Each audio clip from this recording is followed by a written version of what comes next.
Double double पाहिजे हो देईन.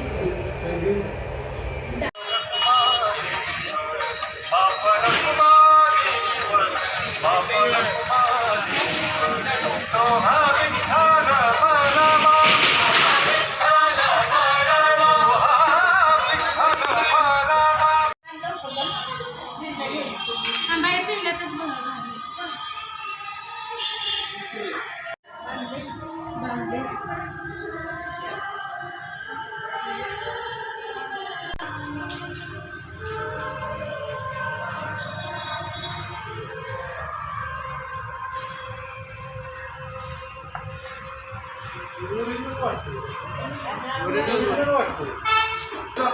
बघा अजून आमच्याकडे आम्ही इकडे नाही हसतोय पण असं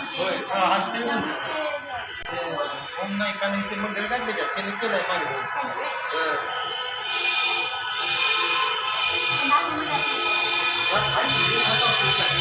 ओरिजिनल दिसायला ती तिरकी गेली.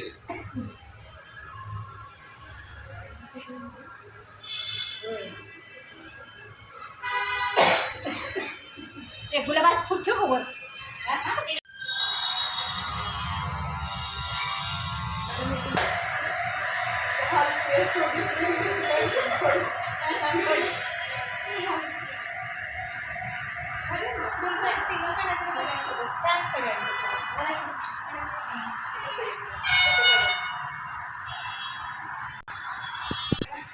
लयच लांब गेला जरा जरा चवळी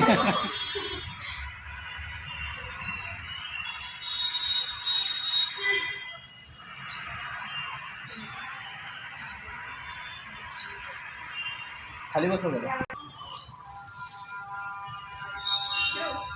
बघून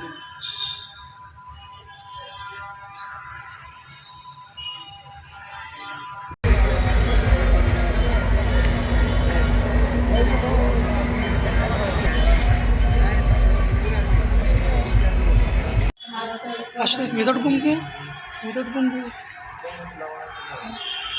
रोल. नमस्कार, मी शिराळा प्रथम नगरात माजी नगराध्यक्ष सौ सुनंदा सोनटक्के.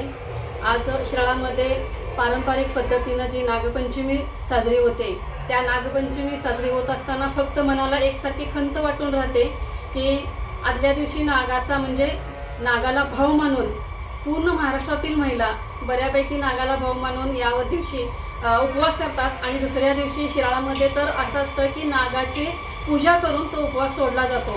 प्रत्येक भगिनीला आज डोळ्यातून दुःखाचे अश्रू येतात, आनंदाचे अश्रू येण्याऐवजी दुःखद अश्रू येतात की आम्हाला या जिवंत नागाची पूजा करायला मिळत नाही आहे.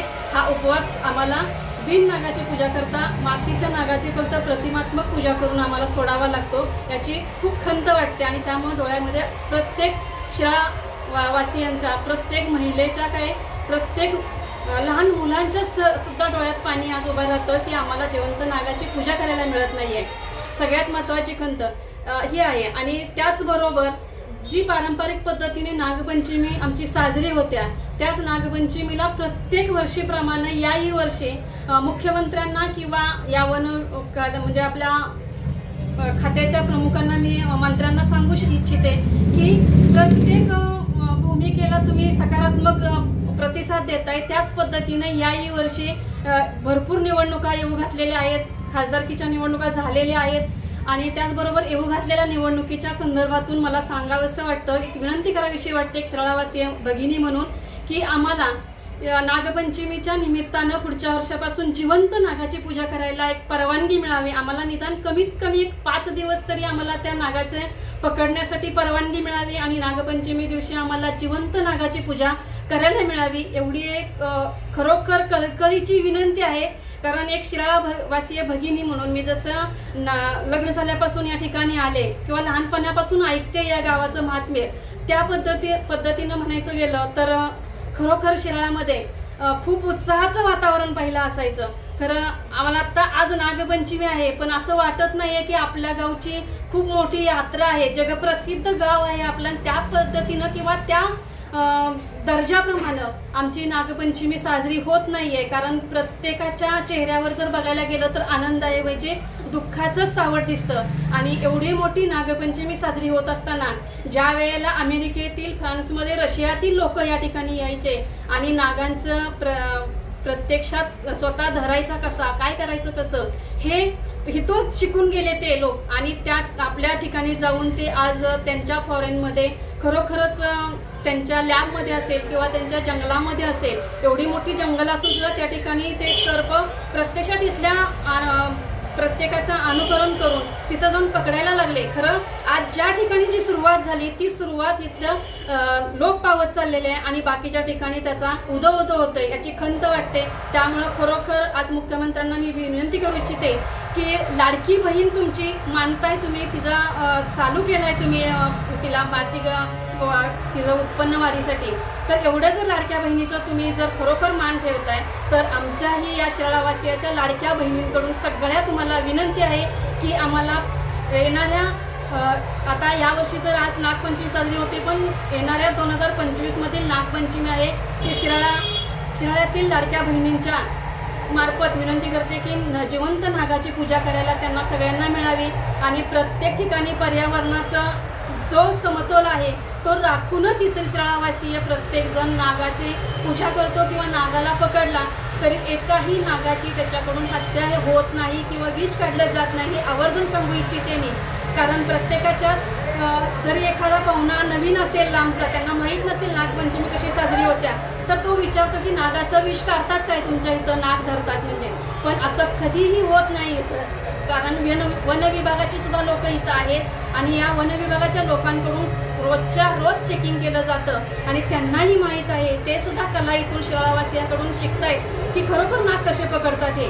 पण एवढं चांगलं असताना नागाचं कोणतंही जरी आपण हाताळताना काहीही नुकसान होत नाही. कारण मला बऱ्यापैकी, मी नगराध्यक्ष असल्यामुळं मला त्यावेळेला मीटिंगमध्ये सांगण्यात आलं होतं या खात्याकडून की नागाला हाताळल्यानंतर नागाचे मणके वगैरे दिले होतात आणि तो बऱ्यापैकी असा संत चालतो बरं. पण असं काहीही होत नाही. ज्या ठिकाणी नाग आमच्या मुलं पकडून आणतात त्या ठिकाणी परत तो सोडतात, त्यामुळे त्याला एरिया नवीन नसतो आणि तो अनोळखी जागेत जात नाही, त्याच्या असलेल्याच जागेत त्या एरियातच जातो. त्यामुळं तो बिंदास्त पुढच्या वर्षी सुद्धा नवे अनेक वर्ष तो आम्हाला 9, 10, 15 वर्ष सुद्धा याच्या अगोदर तोच नाग त्याच ठिकाणी मुलं जर पकडायला गेली तर सापडायचा. मग ही आमची आख्यायिका आहे आणि गोरक्षनाथांनी तसा आशीर्वाद दिलेला आहे. अंबाबाईच्या आशीर्वादाने या ठिकाणी साजरं होतं आहे आणि आमदार मानसिंगराव नाईक भाऊ यांच्या मार्फत सुद्धा मी आपल्याला आम्ही जेव्हा कार्य करत होतो किंवा करतोय अजूनसुद्धा, इथून पुढे अविरत चालू राहील. ह्या कार्यात आमच्यात असे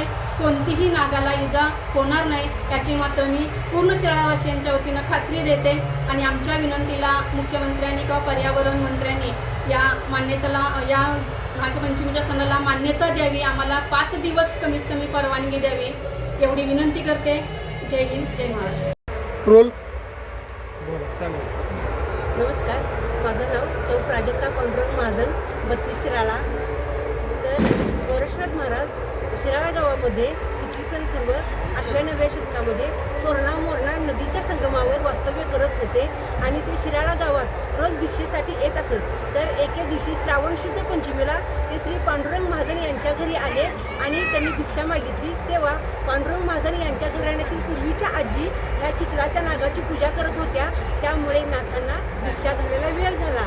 तर नाथांनी आजीला विचारलं की तुम्हाला भिक्षा घालायला वेळ का झाला? तर आजी म्हणाली की मी चिखलाच्या नागाची पूजा करत होते. यावर नाथ म्हणाले की मी जर अंगाऱ्यापासून खरा नाग तयार केला तर याची तुम्ही पूजा कराल का आजी? तर आजी जरा वेळ थांबल्याने हो म्हणाल्या. त्यानंतर नाथांनी आपल्या दिव्य शक्तीने अंगाऱ्यापासून खरा नाग तयार केला आणि या खऱ्या नागाची पूजा, जिवंत नागाची पूजा महाजन घराण्यातील आजीने केली. हे घर म्हणजे श्री पांडुरंग लक्ष्मण महाजन, भास्कर महाजन व सीमा महाजन असे हे घरातील लोक आहेत. तर यांच्या पूर्वजांनी जिवंत नागाची पूजा केली आणि त्या दिवशीपासून नागपंचमीला सुरुवात झाली. तर ह्या नागपंचमीची पूजा इसवी सन पूर्व 8व्या-9व्या शतकात झाली आणि त्यानंतर दुसऱ्या वर्षी काय झाले, श्री गोरक्षनाथांनी कोतवाल यांना जिवंत नाग पकडण्याचा आदेश दिला. मग दुसऱ्या वर्षी कोतवालाने जिवंत नाग पकडला आणि महाजन घराण्यात त्याची पूजा झाली, मानाची पूजा झाली आणि तेव्हापासून शिराळात महाजन घराण्यात नागाच्या पूजेला सुरुवात आहे. तर त्यानंतर पूर्वीच्या लोकांनी पंचधातूची मूर्ती तयार केली आणि त्या मूर्तीची मिरवणूक ती मूर्ती पालखीमध्ये ठेवून ही मिरवणूक अंबामातीच्या मंदिरात जाते. तर आज ही परंपरा सुरू आहे. पालखीचा सोहळा असतो. सकाळी 11 वाजता पालखीची पूजा होते. पालखीमध्ये श्री नागाची व शंकराची पंचधातूची मूर्ती ठेवली जाते. मूर्ती पूर्णपणे सजवतात, मूर्तीला हार घालतात आणि चांगली मंगल वस्त्रे घालून मूर्ती सजवतात आणि ही मूर्ती पालखीमध्ये ठेवतात.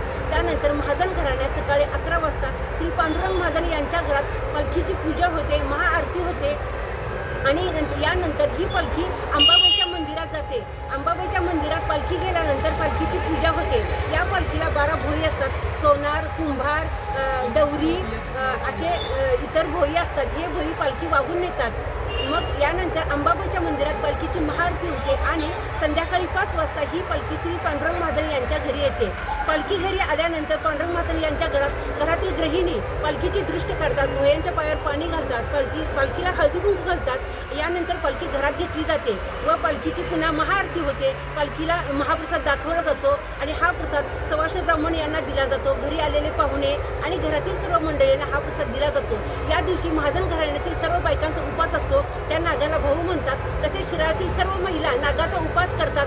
त्या कोण चिरत नाहीत, लिंबू चिरत नाही, कोथिंबीर चिरत नाही. आदल्या दिवशी सर्व चिरून ठेवतात आणि सर्व महिला नागाला भाऊ म्हणतात. का तर त्यांचे पती शेतामध्ये कामाला जातात. नागापासून इजा होऊ नये म्हणून नागाला भाऊ म्हणतात व नागाचा उपास करतात.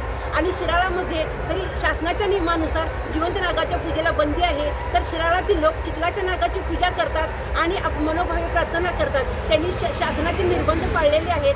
सर्व शिराळकर एखादा कुठे जखमी दिसला तर त्याला ताबडतोब बरे करतात व आहे त्या ठिकाणी सोडतात. चिखलाच्या नागाची पूजा करून शासनाच्या नियमाचे पालन करून शिराळातील लोक नागपंचमी उत्साहाने साजरी करतात. जास्त आवाज न करता, कुणाला त्रास न होता शिराळातील लोक सगळे नियम पाळतात. अशी नागाची परंपरा महाजन घराण्यात नागाची पालखीची परंपरा अखंड सुरू आहे आणि आज तागायत नागाची पालखी निघणारच आहे. अंबाबाईच्या मंदिरात आता जाईलच थोडा वेळ. धन्यवाद. नमस्कार, मी प्रणव महाजन. सालाबादप्रमाणे याही वर्षी नागपंचमी जोरदार मोठ्या उत्साहात साजरी होत आहे. शिराळा येथे आता जिवंत नागाची पूजेची परंपरा बंद झाली असल्यामुळे लोक मातीच्या आणि चित्रातील नागाची पूजा करून मनोभावे पूजार्चा साजरी करतात. इसवी सन पूर्व 8व्या-9व्या शतकापासून ही परंपरा चालू आहे. गेल्या अनेक दशकापासून ही परंपरा आमच्या घरी जपत असताना आम्ही पालखीची परंपरा, भोई, कोतवाल, बारा बलुतेदार आणि या सर्वांसह नागपंचमी मोठ्या उत्साहात साजरी करतो. स्त्रिया सर्व नागाला भाऊ म्हणतात, त्यामुळे आज सर्वांचा उपवास असतो. नागाची पूजा झाल्याशिवाय उपवास कोणीही सोडत नाही आणि आज दिवसभर एकदम उत्साहाच्या वातावरणात नागपंचमी साजरी होईल.